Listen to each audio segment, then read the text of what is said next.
Hello, this is my thinking task video where I explain my thinking, and I'm just going to get right into it.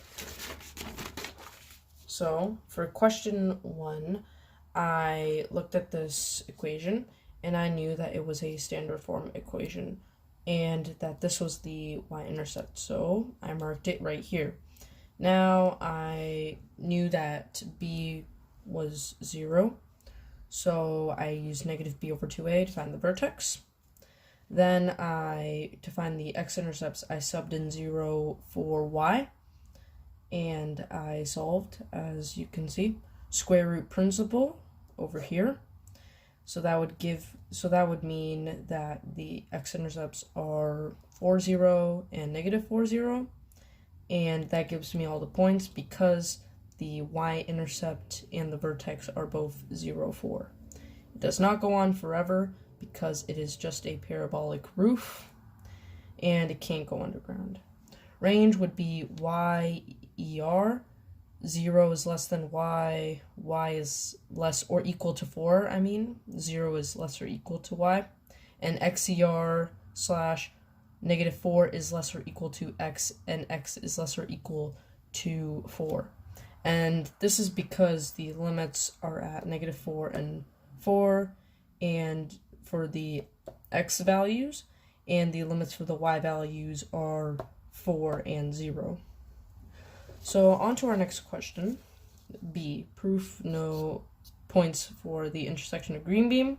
I took the equation of the green beam and the parabolic roof equation.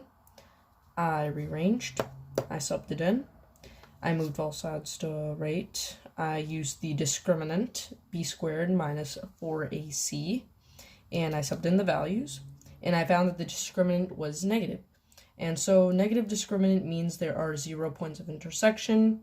Therefore, the discriminant is negative, and that proves that there are no points of intersection for the green beam with the roof. So for question C, points of intersection of red beam, I basically did the same thing. I took the equation of the red beam and the parabolic roof, rearranged, and I divided both sides by 4 to make y equal 1. I subbed it in. I moved everything to one side, and to get rid of these fractions, I multiplied both sides by negative 4. So that gave me this. I factored, and I found that the first x-intercept equals negative 2, and the second x-intercept equals 1. Then I subbed in each x-intercept into my equation right here for my red beam. I found the y value for both of them, and that means that there are 2 points of intersection for the red beam at negative 2, 3, and 1, 3.75. Therefore, the points of intersection of the red beam are negative 2, 3, and 1, 3.75. Is 2, 3 a point of intersection of the orange beam with the roof? Let's see here. Y equals, so I brought the equation of the orange beam and the parabolic roof. I did the same thing. I moved both these sides to, I moved it all to the right side to equal 0. I then multiplied both sides by negative 4 so that I can get rid of the fraction. I then factored, and I found that there was only one x-intercept. So that I subbed in that x-intercept to the y value. To find the y value, I subbed it into the orange beam equation, and I found y equals 3. 2, 3. That means that 2, 3 is indeed a point of intersection of the orange beam with the roof. Therefore, 2, 3 is a point of intersection of the orange beam with the roof.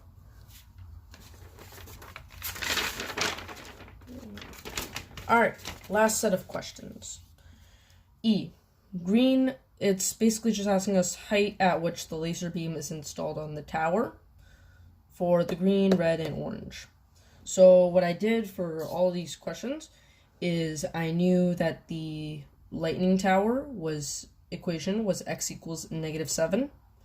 So I took the equation of the green laser beam, and I rearranged to find for y. Then I subbed in the value of x, which is -7. Subbed it in, and I found the y value.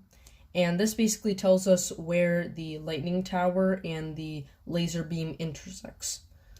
And we want to know where it intersects at the y value, because that is the height at which it is installed. So, because this is y, this is 5, therefore the height at which the green laser beam is installed is 5 meters. For our red laser beam and my orange laser beam, I basically did the same thing.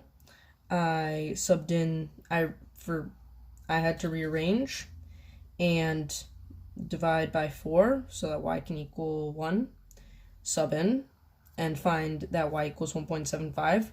Therefore, the height at which the red laser beam is installed is 1.57 meters. And for the orange laser beam, I did the same thing, except without rearranging because it's already arranged perfectly for us. And I found that y equals 12. So therefore, the height at which the orange laser beam is installed is 12 meters.